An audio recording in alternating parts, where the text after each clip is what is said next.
A car, a Formula One car, the fastest car in the world, going to the highest motorable route in the world. It's something which is unheard of. We didn't know how we were going to do it, but we had already kind of put our plans together. Hi, welcome to Beyond the Field, a show where I take you off the sports field and into your favorite teams and events. I'm your host Nadeem Sheikh, and I will be talking to industry professionals like me and provide you guys a 360-degree view of the thriving sports industry. Today, I have with me Gurbaksh Singh.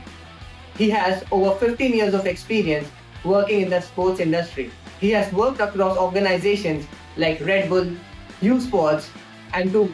He is currently the head of fitness and esports at Cornerstone Sports and Entertainment. Welcome, Gurbaksh. Hi, thank you for having me on the show. Gurbaksh, we'll start off with our conversation. How did you develop interest in sports? Yeah, so just to start from the start, I think when I used to play sport myself, and I started playing cricket. So sport, as in, was a very natural thing in our family. And that's exactly how I picked up the sport. Of course, my dad used to play professionally, and that's exactly how cricket came to me. When I say professional cricket, I would say I played decent enough to be representing at a certain level, but then unfortunately I couldn't like make it to the big leagues. I had some injury. But again, I'm not giving that any excuse, but like, of course, I think the sport that I played was great, and I think lots of learnings in that part of my life. So moving from there, when I was coming out of the sport and I was kind of figuring out what to do in life, I think one thing that came naturally to me was to be in the sports ecosystem. And while the sports ecosystem at that point was evolving in terms of the sports education, I think what was the easiest choice for someone like me at that point, and I think that I would speak for a lot of people at that point, was events. And once you get into the events ecosystem, I think it's easier to pick and choose whether you want to get into fashion or sport or in any of those fields within the world of events, right? So, and that's exactly how the sports industry kind of came through, and then I got a chance. And to be very honest, I was lucky enough to be kind of given an opportunity at a point when I was 20 to work with a brand like Redbull. That was a great starting point. Yeah, so that's exactly how I started my sporting career. So, Gurbaksh, I wanted to tell our viewers about your experience with the Red Bull. Right. So, Red Bull was an interesting one.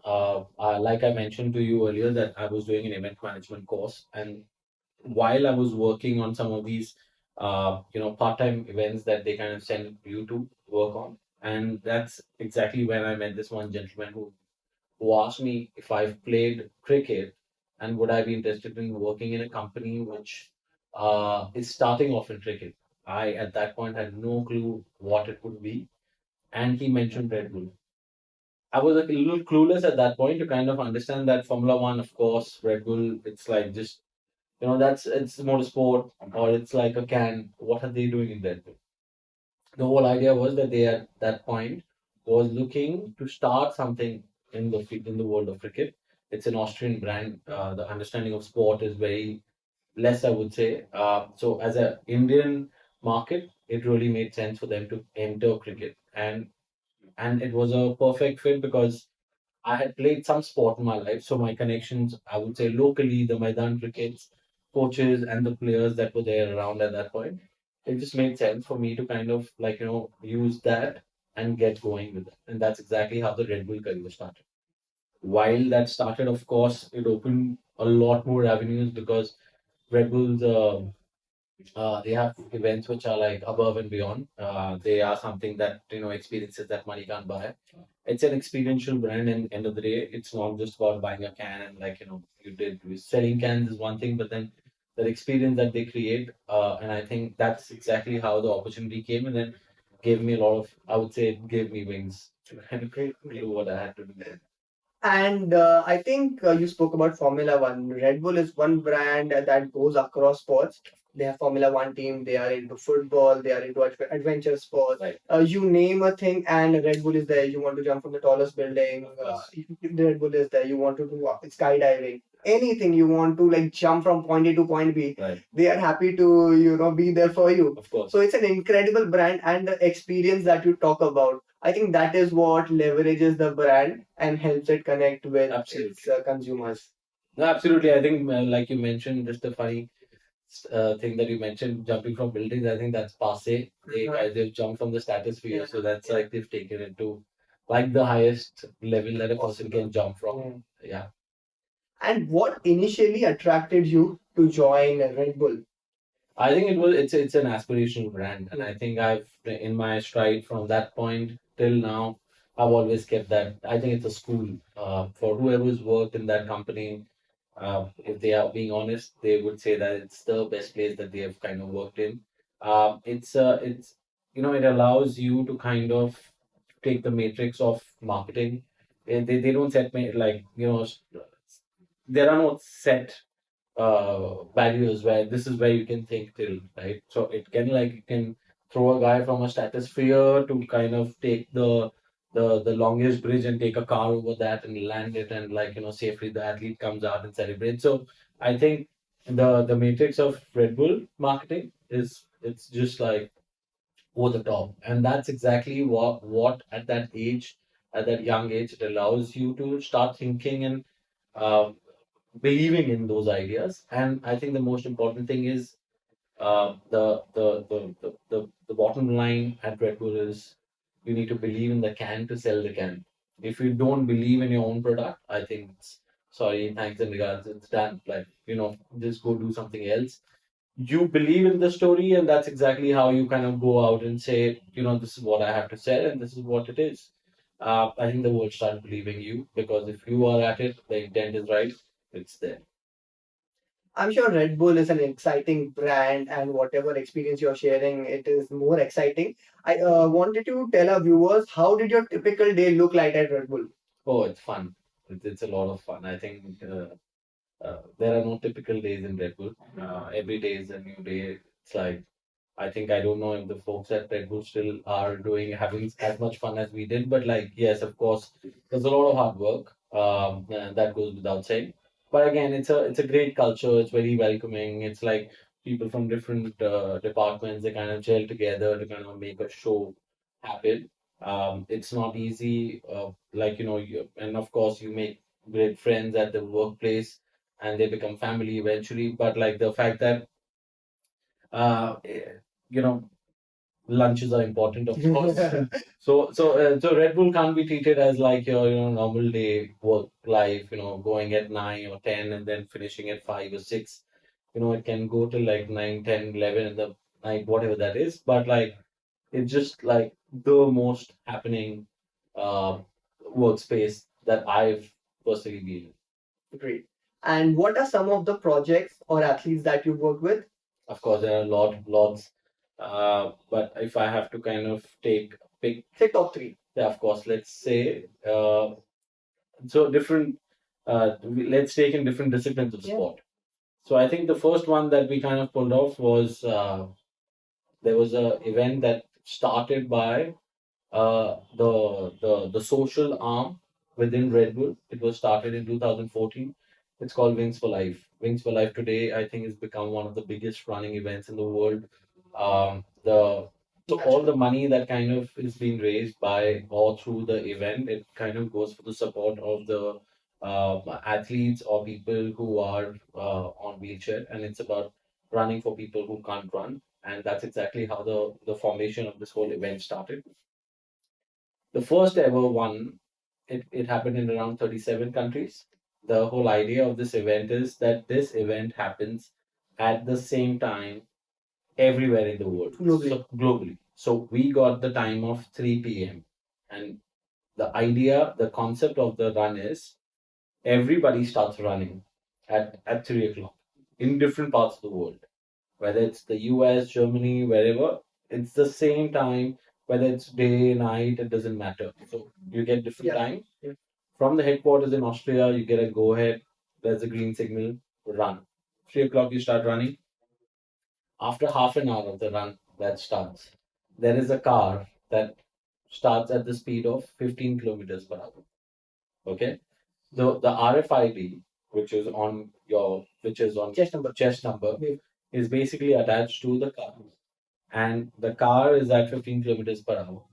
After every 20 minutes, I think I'm forgetting some minutes, or like whether it's 10 minutes or 20 minutes, or whether it's half an hour, the car speed increases by 5 kilometers per hour. Okay. And as soon as the car catches you, you are out of the race and you've done your bit. Now it's the first ever concept, and I think I don't know who's thought about like the brainstorming that must have gone behind this kind of event. It's just phenomenal. It's basically the finish line catches you. Yeah. You don't go to the finish line, and it's just phenomenal. So, but like now for us to kind of pull off an event like this, the mandate was we need a straight stretch. We need a highway. We actually went ahead and spoke to the governing bodies in Delhi, in Haryana, and we asked for the Grand Trunk Road. Okay, it's the highway that connects from Delhi to Punjab. And the guy who ran the farthest was 72 kilometers, and it was just phenomenal. So you have to stop the traffic. It's like going all out, first of its kind. You have to align yourself with 37 countries. You can't be like a minute late or minute earlier. That was one event that still till today it is one of the biggest running events in the world now. Now what they've done is they've actually taken it to the app. So there are very few physical events that they're doing, but the whole idea was to kind of get as many people to come and run and give it back to people who can't, right? So that was the whole idea. I think the second on the list, or rather, it could be first also. I can't actually put first, second, third. Every event had its own set of challenges. When we got Formula One, okay. We got the Formula One car. Daniel Ricciardo at that point was the test driver. We had our main drivers, which was Mark Webber and Sebastian Vettel. When Daniel came, we did a show car run in the right opposite the India Gate. So the stretch between the India Gate and the Rashtrapati Bhavan, Delhi. So it was a stretch of 2 kilometers, and of course the idea was to kind of him zipping it, doing donuts, and putting up a show. And there were of course filler acts like Honey Singh performed and this and that. All of that is great. Now, while all of that happened, we did delivered a great show. There was a small team of only Red Bull Racing, a crew from somewhere in the Middle East who had come to shoot this, and 6 people from Red Bull India who had to take the car to the highest motorable road in the world, which is Khardung. Now, a Formula One car, the fastest car in the world, going to the highest motorable road in the world. It's something which is unheard of. We didn't know how we were going to do it, but we had already kind of put our plans together. Now, when we reached there, we had requested for a flatbed truck.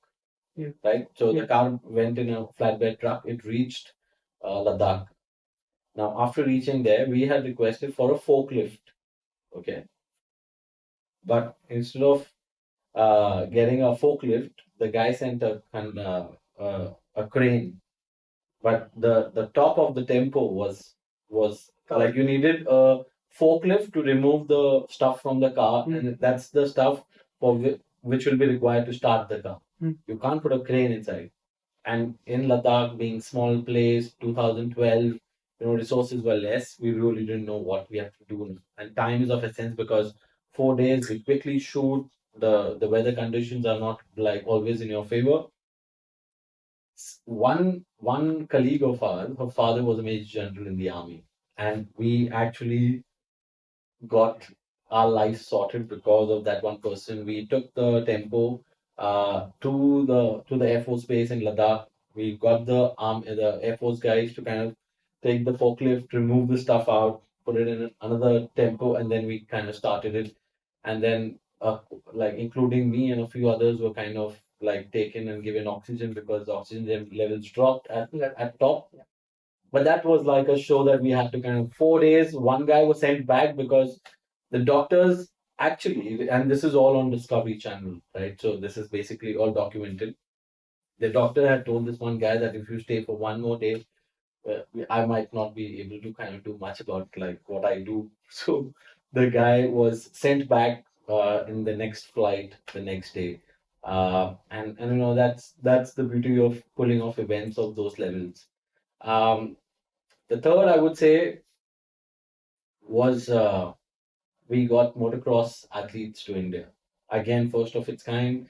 India didn't have like haven't seen like the works of the best of the motocross that are athletes that are there.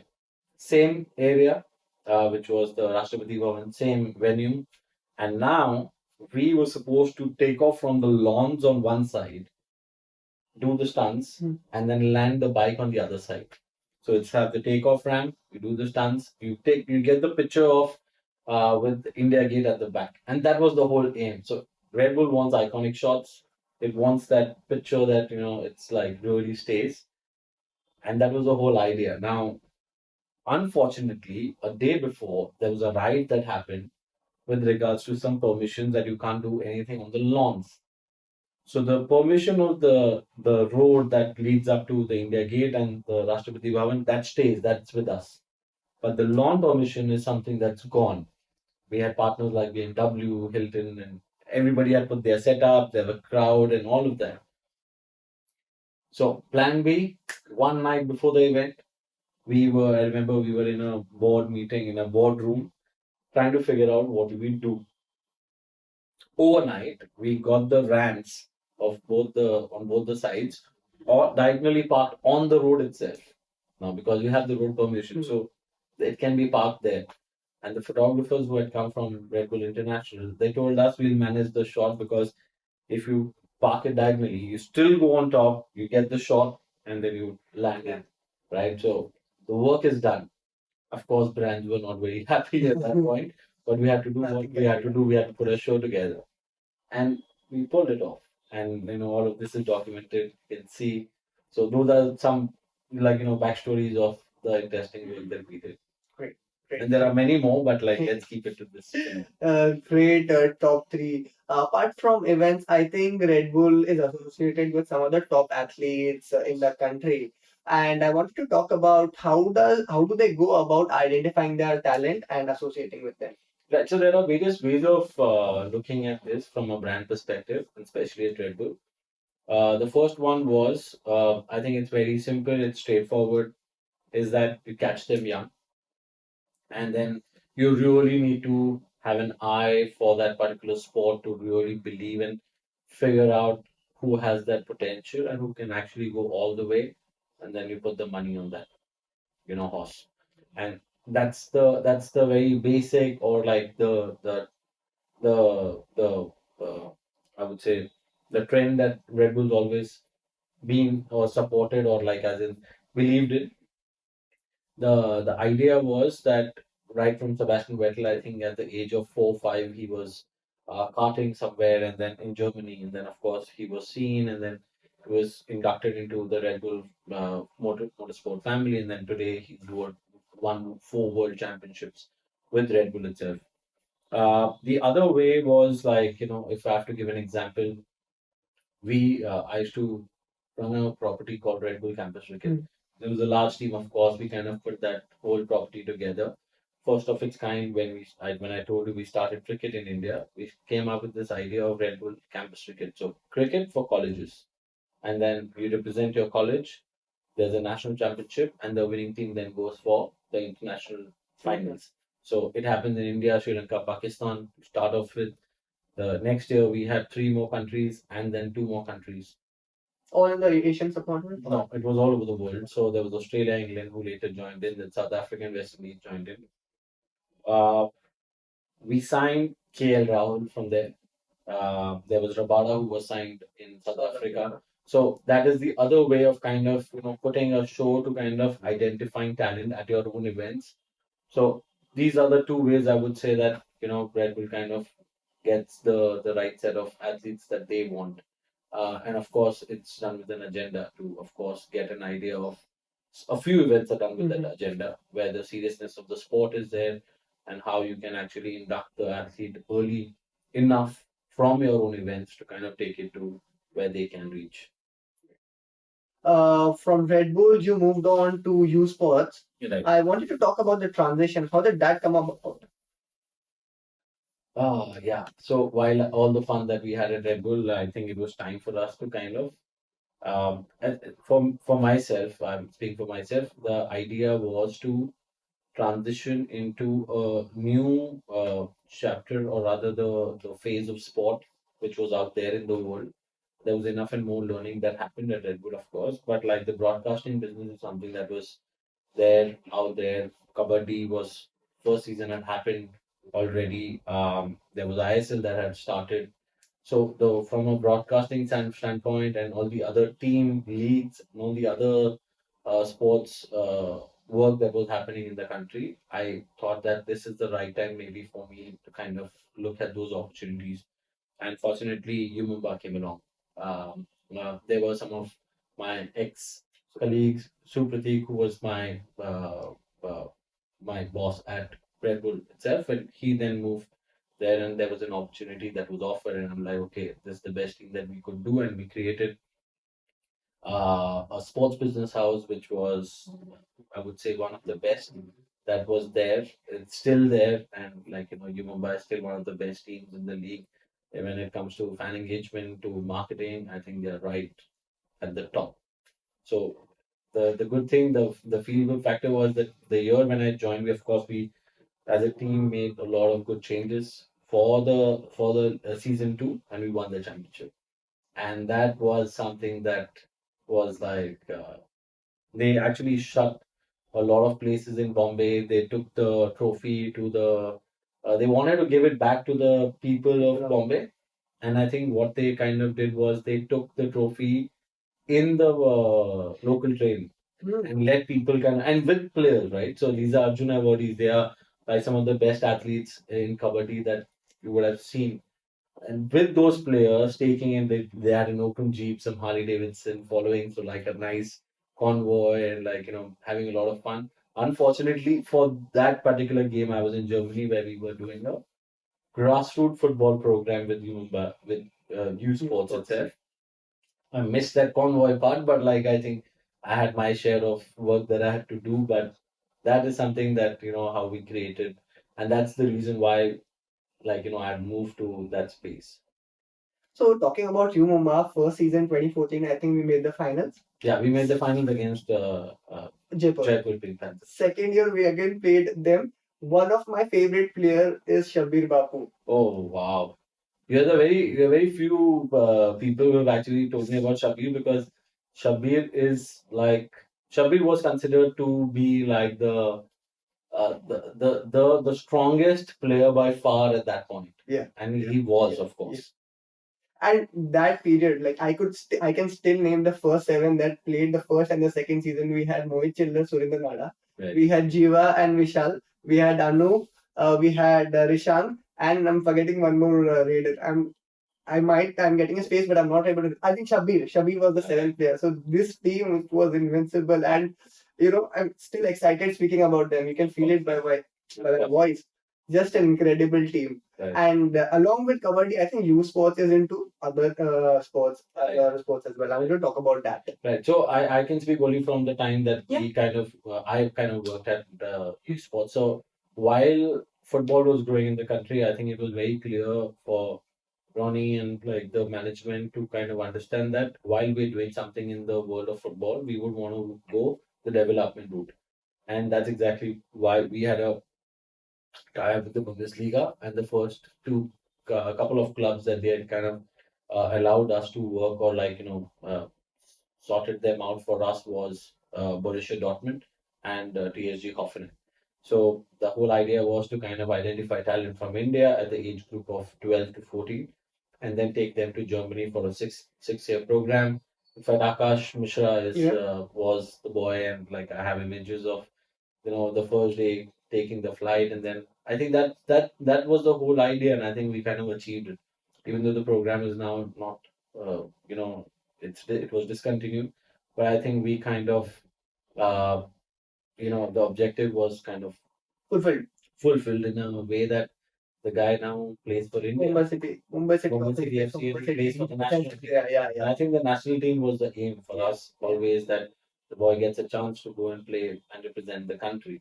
And that was something that we did also. Apart from that, while we were there, table tennis was the other team, that sport that we kind of invested in. There was volleyball. Very interestingly, we did esports also. I think we were a little too or like ahead of our time in that sense.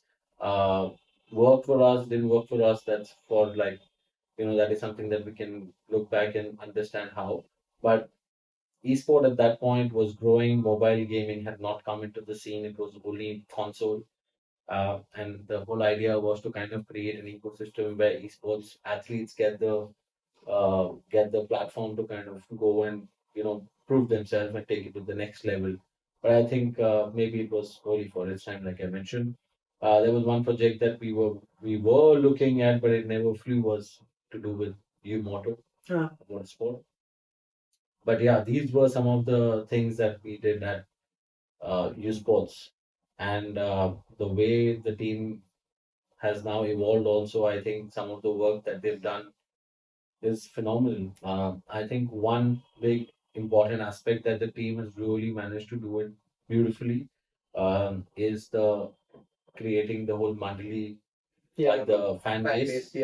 And I think that was the idea, that while we were on our way out, in fact, the transition happened because some of the people working there, we worked together, and I think they've done it phenomenally well. So, um, the Umumba Mandali that they created, the fan base, I think they take the team to the next level.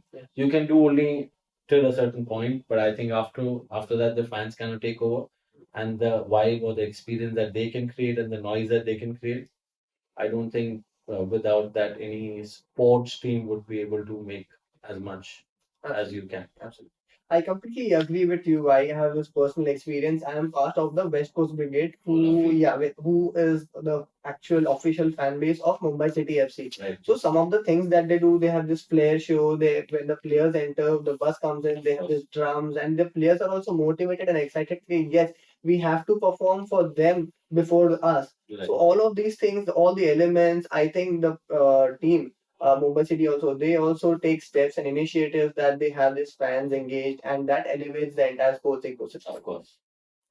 You spoke about Ronnie sir. I wanted to talk about that. How was his experience? I'll give you the reason for me asking is we had Indranil sir, who's the former CEO of Mumbai City FC. He spoke about Vimal Parekh, who's the owner, and he sitting beside him telling the technicals of football. What are the cards? What is an offside? Was he that familiar with Kabaddi, Ronnie sir, or was he just new to the sport? Of course, I think whichever anything that Mr. Screwvala kind of uh, you know uh, is part of, he's part of it fully. It's not just for the sake of it. And I remember there were times when, I think most of the time, that when we had to kind of present something to the board, and if Mr. Screwvala is there, it was from somewhere he used to bring up a point that we did not as a team could think of. And we are like, how did this man think of something like this while he has like 10 other things that are happening? So I think just hats off to the person, and like, being at it. And like, of course, with the Swadesh Foundation that they run, like, Ronnie and Zarina both, I think it's just like it's just the passion and the love for the sport that both of them, they kind of have put together this beautiful team, and the sport arm that is still there. So of course it's right there. The passion is right there. I wanted to talk about your experience at U Sports with the regards to the opportunities and the challenges that you faced. Right. So I think in terms of the opportunity that we had in front of us was to kind of get into new spaces. Kabaddi was new, of course. And now, after 10 years, you can really say that, okay, what a great, successful league. Of course, there was year one, year two, I think till year five, it was growing, and now it's gone to another level. So I think that opportunity was there. Like I mentioned with football also, we wanted to do something with football, but what? Uh, we got an idea of whether we want to do with grassroots or ISL, or there were enough and more avenues that were opening within that space. We chose grassroots. We did so that was again an opportunity. With esports again, like I mentioned, we wanted to grow the sport. We wanted to take it to create a platform for the athletes, esports athletes. So while all of that happened, those were the opportunities with TT volleyball. I think the learning and the challenges were maybe that we were going a little too fast. Maybe some of the disciplines were not ready to be taken to places where they reached eventually. I think like football for that matter, like as in the growth happened, but then we had to shut it unfortunately. Those are many reasons there, but like the fact that the pace was like You were too ahead too of high, time. right? Yeah. So I think, and those are also like I would say great learnings in everything that we do, that I do in today's life. That how a property can be taken to a level, and at what time. That timing is very very important, and I think that's something that I keep very my eyes and ears open when it comes to that. And what was your role at U Sports? So I was an operations manager when I joined them. But like I mentioned, small team, everyone was doing a lot of things, and I think typically most of these sports teams are running in that manner. And again, like the energy, the environment, the people were great. We were friends from before, so we were kind of helping each other to do multiple things. But primarily, if you ask me, then I was like in the space of operations, but we were doing a lot of other things, right from sales and sponsorship, servicing, to help with the marketing team, creating new ideas, creating new avenues, all of that combined. And according to you, how does the future of kabaddi looks like now from here Yeah, on? I think that's an interesting one because I've had this chat with multiple people. I think what will be interesting is that how now Kabaddi goes to the next level, because I think year one or maybe the year third of Kabaddi and the year 10th of Kabaddi, it looks the same. So I think what would be interesting to kind of how the stadium experience, how the fan experience is, change the whole look and feel of the sport. One. Second, how deeply it can be penetrated in schools and colleges. And third, I think that effort's been put multiple times, but like would be interesting to see is that how you can bring the sport closer to people rather than people coming to watch the sport. Because again, going for a cricket stadium, the packed stadiums, Kabaddi also has those. But can we give okay, let's look at it like this. If today we have to go and play cricket, we can play in a on a maidan or wherever, just take a ball bat and it's easier. Now people say that they have played kabaddi, while they were growing up and all of that. Great. But can we again set up a mat or an experiential kabaddi zone in a corporate park where let's get a few people and not necessarily have to play like a full size kabaddi thing? Can we have like some lights happening, like a game oriented around kabaddi to just give that experience of what it takes to be in that position? Yeah.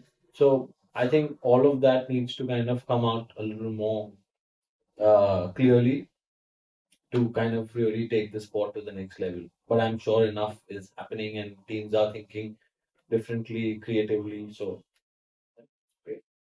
I think you've seen the Indian cricket market and you've touched upon cricket in North America. What are the differences that you've observed? So the major challenge is that uh, the Indian diaspora moving to that part of the world and the generations following are the guys who are looking at taking up the sport. The what would be interesting to see with GT20, with the World Cup coming around, is that how the local Canadians have now they are looking at getting into the sport. One very important thing is the opportunity that lies in America, and West Indies has CPL now, Mhm. MLC with America and GT20. I think we can see that transition slowly happening where you can see a lot of Americans or Canadians respectively playing for their leagues. And in the close proximity of like a few hours of flights, you are getting to play the MLC, the GT20, and the CPL. I think that's the opportunity that lies in that part of the world. What would also be interesting is that the LA Games, the Olympic Games that are happening in 2028, uh, cricket is integrated into that for the first time ever. So automatically America gets a chance, and if there are more teams being part of that, and how will that happen, will be only interesting because we're in 2024, 4 years down the line, including the World Cup, there'll be enough opportunities, and I'm sure enough and more brands would like run their campaigns around the sport. So that would be an interesting transition to see the next 4 years in cricket in that region. I think for cricket in general, I think that is the field that they are looking to conquer, the Northern American belt, because we've seen a stagnation in cricket. We had cricket, then T20 league, and everything has come to a stagnation point. Now, what is next? What is new? I think it's the Northern American belt because they have the higher purchasing power and everything else. We have this T20 World Cup. We had India Pakistan game at I think it's at New York. It's in New York. Yeah, and we have this LA game, so they will be exposed to cricket, and they'll be because they have seen baseball similar. Right. So I think they will have a good understanding and they Yeah, might hopefully. grasp it. Yeah. Hopefully, that's the plan. I think for cricket to grow in that part of the world. Um, yeah, these are the big events that will really help to kind of change the face of the sport there. I think along with your professional, we've spoken regarding your professional experience. Now let's come to a professional level. Let's talk about high rocks. Ah, okay. Yes. Give our viewers your fitness background. Right. So, like I mentioned, I used to play cricket, but like after a point, I kind of stopped, or rather, was not doing enough and more fitness that was required. But I was, of course, always part of some runs or some workouts that were happening, but I was not fully into it. My uncle, interesting, my dad's younger brother, Arjun Singh, we have a family company, and he runs it. It's called V Sports, and within that, he trains people to get fitter.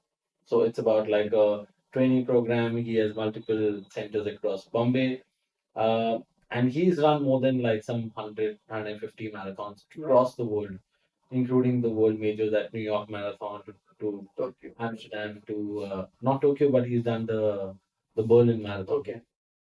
So while that was happening, I actually one day I ran a 10 kilometer, and 10 kilometers decent, but like it's not a lot. Yeah. And I ran and I was like home, and then he came back, and then one evening I remember he was just telling me that tomorrow morning him and a few friends are going to swim in open water. Okay. Which was somewhere in mud. I'm like, that's super interesting. And I told him that, I would like to come. He's like, okay, we'll see. But, it's a tough one because I couldn't swim normally in swimming pool. Like my swimming was not that great. I had to kind of work a lot on my swimming. And he's like, open waters are a different ball game and all of that. I'm like, okay, let's figure this. Let's understand what are you talking about. So of course he was talking about a triathlon and bunch of swimmers who would want to get into Ironmans and stuff like that. And I'm like, okay, we'll figure. And then I started doing some research around this whole event of Ironman. Ironman is a global property.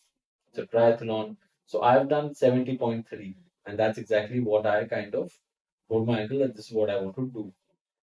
And I started swimming. I put a plan together, and I think 6 months down the line, from never ever have run a half marathon, I directly went to a Ironman 70.3, and that was the time. From there, I kind of like just like I stayed there, and I want to stay there. So once that happened, and of course, like the biggest I had taken too many big calls at that point for doing the Ironman. First of all, enrolling for an Ironman is expensive. It's like 30 or 1,000, but still, there is some money that you're paying. So that was one. Second, your swimming is okay-ish. So, and still going and participating directly in an Ironman. Open waters, I've never swam before because the water is not of the best quality here. So my swimming hours are done, but like, what about open waters? different ball game. And the third biggest stupidity was that I enrolled in an Ironman which was in Bahrain, not even in our country. So I'm taking a flight and going all the way. There's a lot of cost that's involved. So I had planned everything. And while I had planned and I had trained for this, I kind of managed to pull it off. And that gave me enough and more confidence to do the next one. And I did the second one in India because Ironman by that time I'd come to India. Um, and while Ironmans are the sport that I really like, as in the triathlon is a sport that I really like, there was a concept which is high rocks. It's the newest concept in the world of running and fitness. It's called fitness racing.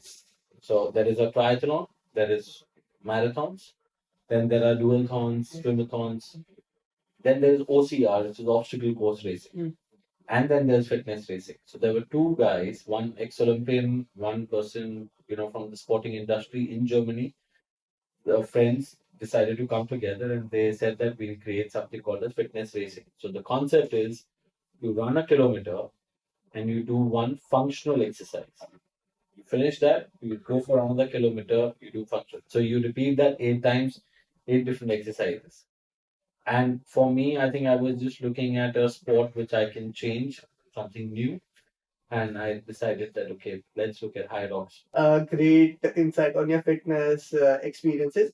Gurbaksh, I wanted to talk about how did you balance your training regime with your professional work life? How did you manage it and balance that? Yeah, that is something which is like I'm really proud of. That is something that I would really kind of keep going with. When I decided to get or like do my first triathlon, like the timings are like it's like a typical 10 to 5 or 10 to 6 kind of job. Of course, on some days you can request your boss to kind of let you go early or go back, or come late for the thing. But those 6 months when you are planning for your Ironman, or rather any event that comes, that there's a lot of discipline that comes in your life. And I think that is something, including my high rocks that I did, including both the triathlons, both the Ironmans that I've done. I think that's given me a purpose to kind of look forward for something. And I think everybody in life, if just a suggestion, like if anybody who wants to kind of get into something, please enroll for an event and start working backwards. It just helps. So I think in my with the work that we were doing, there were times where I was waking up at 5 in the morning, doing my hours of running and cycling because there are times that you have to do both the sport during the week or swim for that matter. And then again, you have to go back in the evening and work do out another or session. Do another session. And I think 2 sessions a day, it really kills you. But I think the joy of, the looking forward for something that you're prepping for, that you're planning, that is something that really sails you through. And I think that is a suggestion that, or maybe just an advice if I could give, that enroll yourself in an event. I think start working backwards. That's exactly how I do it. I make a monthly plan. My Mondays, what are the mornings and evenings? Then my work kind of gets set in between. Of course, there are times that I'm not able to do a particular workout. So the whole idea is to get at least 75 to 80% of that workout or that plan that I've kind of put together. That's where it really kind of helps. Does your endurance training or workout help you professionally in decision making? Of course. And I think that's again something that I'm really happy and proud of. That you get a lot of clarity. You have to if you have to go for something, you know what you're doing. You know you are. I think in simple words, you are in command of your own life and your work life, and for that matter, even your personal life. So decision making, it's not like something that comes overnight, but I think over the period of 1.5, 2 years since the time I've started doing endurance sport, it's really helped me kind of getting a lot of clarity in a lot of things that I do. Uh, Overcoming and achieving something is just a feeling that I would want then for everything that I do rather than only just doing it for my running. So, you set a goal, you have to do this, and then you go for it. So, it really, really makes a difference. I've seen like I have also done. I'm also into endurance running. I do marathons. So what like during my training, I've seen top CXOs running. So I've seen Chandra sir, Tata Steel chairman. I have seen TV Narendra sir, who's chairman of I think he's with Tata Steel. Vaidyanathan sir, IDFC. All of these top professional, I think they have picked up running and they are into running. I think it must have helped them also, because it's a stressful life, working at the top level.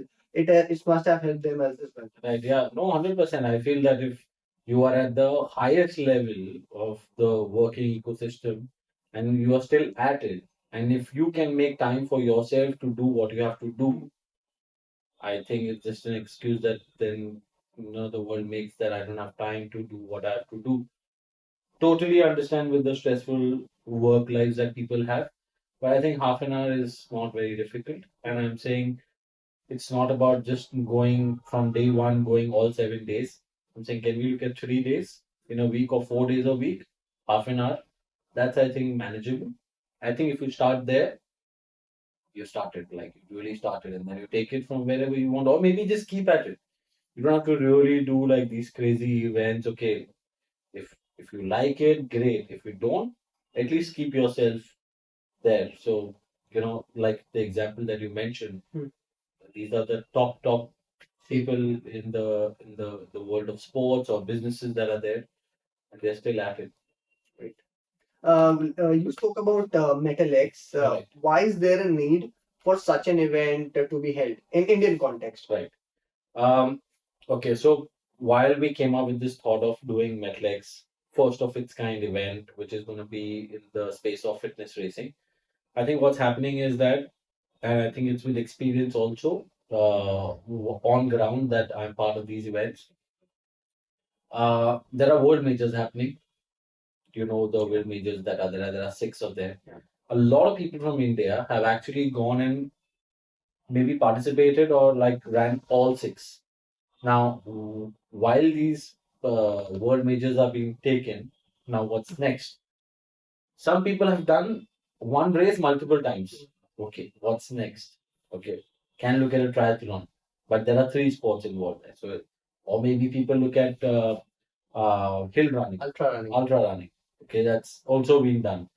Now what? Now then there are triathlon, then there's OCR, which is obstacle course racing, which is devil's circuit. Now that's again a different kind of thrill that you get.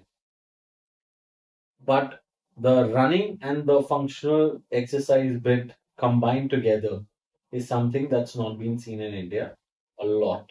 Yes, of course, there have been smaller gyms and people do their trainings. Can we put up a show for that? And that's exactly why we came up with this need that's required to be fulfilled in the country is Metalex. So Metalex is a combination of running and functional exercises. The other aspect also that needs to be seen very clearly here is CrossFit as a sport is one of the biggest in the world. It's growing very fast. It's a growing sport. Unfortunately, in India, there are enough and more boxes where people go and do CrossFit. But what is so if I'm training under a group of runners, I know I can go and run a Tata Mumbai marathon or a Pune marathon or like there are enough and more marathons that are happening in the country. What about the CrossFitters? Where are they going? They train and they train really hard. But what about like where do they go? Is there a competition that's set for them? No. I think this also kind of helps to kind of put that show together for people to look forward to, right? So this is a combination of CrossFitters to functional exercises and a little bit of running. And also very important, and I think we should be honest about this fact is that running is not everyone's sport and it is boring. So, so if you want to really say that, okay, we do another, we also did a run, okay, then you also did a run. There's nothing differentiated there. Can we look at something, and for especially for the new generation that's looking at, the Gen Z that's looking at running, I think for them it's very clear that they don't like to run just for no reason for 10 kilometers. So what is the aspiration? I think adding the fun element of jumping, running, squats, and different exercises that can be put together. The fun element, if it's there, I think that's what will appeal the new generation. And the yeah, so that's where the whole thought of Metal X came from. And I think it's a good crossover between two separate things. One is running, Yeah, and other is the CrossFit training or say absolutely, calisthenics. Because people are specifically into running, they do gym training just to strengthen their absolutely. running abilities. And people who are going to the gym CrossFit, they work on muscles but not on endurance like running or anything. Right. So this thing provides a crossover for both the parties. I think it's a great initiative. Yes. And this initiative is taken up by an organization called Cornerstone, where That's you're right. currently That's employed. Let's talk about Cornerstone. What is Cornerstone? Give our audience an right. idea. So Cornerstone is a primarily is a talent management company started in 2008. Has managed some of the best athletes to uh, celebrities. There is another part to Cornerstone, which is Dharma Cornerstone, which is purely with entertainment, with this Bollywood to musicians. So we have a music arm there. And within Cornerstone Sports, while the talent business is one, the understanding is that we have kind of penetrated into the whole creating new IPs, which we own, is something that we have. And so that is something that we kind of do. So there are four IPs that we already have. The fifth one that we are creating now with Metalex. So that's pretty much it. There's a lot of work that's happening in Cornerstone. There is now the Cornerstone as a company is now going to different parts of the world itself. So that's the other thing that it has its own international, right? So it has its own pace, arms and legs that's moving. Gurbaksh, talk about what is your role as the head of running fitness and esports at Cornerstone. Right. So with esport, we have worked with a few teams in the past. The whole idea is we're looking at the space of IP. I think what's important for us at Cornerstone with esports is that there are teams that are doing great. Some are really struggling, but that's where the ecosystem of sport for esports is. Unfortunately, the game gets banned every second year, and it is the most important and the best game that's available for the Indian market, and that's where the tournaments are happening. What we really want to do with esport is that we are creating an IP which is around the world of esports and gaming. And the periphery of esports and gaming is much, much wider than just esports itself, right? So can we understand what a gamer likes, where does the gamer go to chill, what is the gamer's favorite food joints and stuff like that. So that's one bit of content that can be looked at. But uh, while what the gamer wears and the music that he or she listens to, can we look at creating an environment around that where the casual gamers and the non-gamers also get a chance to kind of be a part of that whole thing. So that's the space that we're looking at, and we're looking at creating an IP in that space of esports and gaming. When it comes to running and fitness, it's a vertical that we kind of started 1 year back within Cornerstone. We did our first run with the Virat Kohli brand, which was 1/8 run. The first event happened in Bangalore, and we saw great success. 8,500 people turned up. It was on TV. A lot of brands kind of lined up. Virat himself came to flag off the event. The understanding was to get into the space of running and fitness because we feel there's a lot more that can be done. And while we did the run as a brand activation, which was 1/8, so we did an 18-kilometer run. So that was the only differentiator that we had. But again, of course, Virat coming, and it was a great show that was put together. The realization for us was, what's next? Are we going to do any other run again together? Sorry, we are not. Are we getting into a space which is differentiated with a mix and match of running and workouts and all the other things that come around with fitness?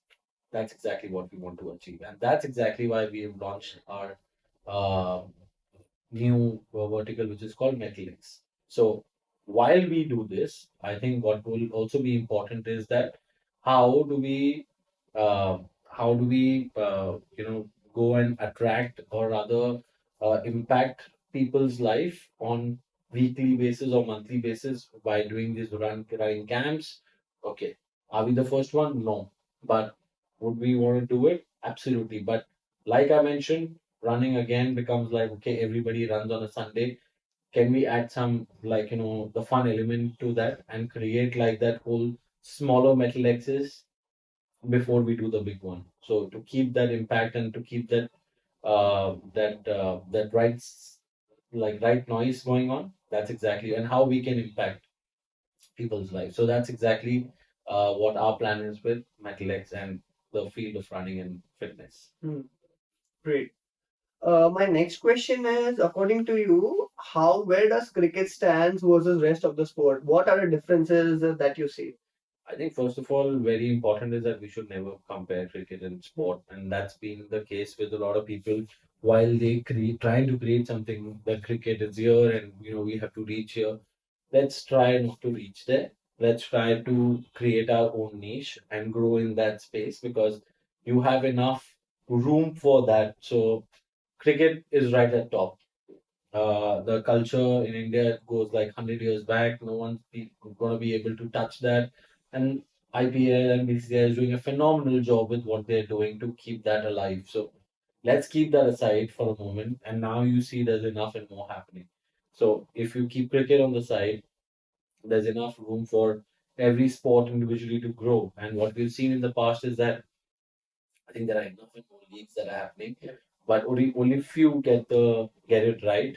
So I think a league done right with the right intention and understanding and making sure the final product also is appealing enough to the crowd or to the audiences. That's when you really can make a PKL great, which is like a mud sport that you used to say. So from there to making the second best or third best in the country, Incredible job. yeah, it's incredible. So Gurbaksh, a lot of our audience are people who are looking to get into sports. They are looking at opportunities at sports. According to you, where can they be employed and how can they contribute to the sports ecosystem? So see, the ecosystem has just become so big. If I have to speak about 2008, 9, 10, when I thought of doing a sports management course, there was no course for me to do a sports management thing dedicated. There was one in Calcutta. And I was like, if I go to Calcutta study, I'm not very sure, right? So, and that's the time when there was event management happening. Now with GISP to AISTS to EMDI with sport, and there is ISM. There are so many avenues and so many sports education um, schools that are there for you to give very clear understanding of what you need to know to get into the space of sport. A lot of people go outside to study sports management. When they come back, they're alien to the whole ecosystem purely because they studied sport, but understanding the Indian sports ecosystem, you really have to be in it to understand it. So I think one suggestion would be that get it right, understand the education. It might not teach you the technical aspect, but what it'll teach you is that where are those gaps that you can go and fill yourself or other, like, the opportunities that are enough and more. So how you can be part of that, how you can grab those.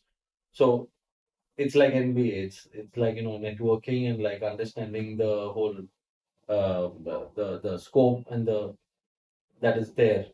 So it's not about going and studying a subject in general. It's about just going and understanding experiences and then from there learning and maybe going and adapting yourself into those situations and positions. Sports infrastructure growing, of course. There are enough and more sports leagues that are happening. I think the government's done a phenomenal job with Khelo India, and I think it's fully growing now. So the whole wave of sport growing, it's happening as we speak. I think what will be important to kind of absorb, adapt, and like be part of it in some way or the other, and then you grow from there. So Great, great perspective. I wanted to give one advice that you have received which helped you professionally. and one advice you want to give to someone who's coming up in the industry? I think keep believing in the fact that what you are bringing to the table and believing your ideas, your thoughts, and sticking to it. I think that's a advice that I had received from somebody very dear to me. It has always helped. Uh, and I think an advice that if I can give to the people, whoever gets to hear this, is to kind of do the right thing. The intent needs to be right. And I think just keeping it alive, I think some people just lose it in the midst of the process. And if even if that's the case, it's okay. Then you figure out what you want to do. But if you want to go all the way, just keep it alive, keep it like real, keep it nice, and be true to the thing that you are trying to do. So that's Great. that. We'll take a step back and head into the rapid fire section. Sure. Okay, Gurbaksh, are you ready for the rapid fire round? One word to describe your journey in the sports industry. Beautiful. Okay. What is your favorite sports documentary? I think there's a movie called The Greatest Game Ever Played. Everybody should watch it once. Your go-to sports app or website for the latest sports update? Honestly, there is no go-to sports app or something that I like, go and follow. But Crick Info, and I think depending on every sport, you get your information. I think Instagram. Okay. Okay. If you could switch careers for a day, what would you choose? Would be in food industry. Okay. Cooking food. Okay, the chef.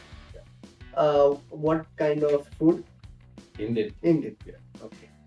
What's your proudest professional achievement so far? I think the proudest moment was when we won the championship 2015? 2015 Okay. If you could have dinner with any sports industry figure, living or dead, who would it be and why? with Muhammad Ali. Okay. What's the most memorable sporting event you've attended in person? I went for a Bundesliga match of Borussia Dortmund, Okay. and I think that was just electrifying because the stadium was moving, Yeah. it was shaking. If you could bring any retired athlete out of retirement for one last game, who would it be and why? Such I don't know why but like. When you said Sachin, it's fine. Like I'm Yeah, okay I think with it. Yeah, everybody wants Sachin to play. Best advice you've received from any person? Keep believing in your dreams. Okay. I think we are done with the rapid fire round. It was an amazing experience talking to you. Had a deep perspective about all your experiences. I think that is it from our side. Hit the like button and the subscribe button and keep watching Beyond the Field. Thank you.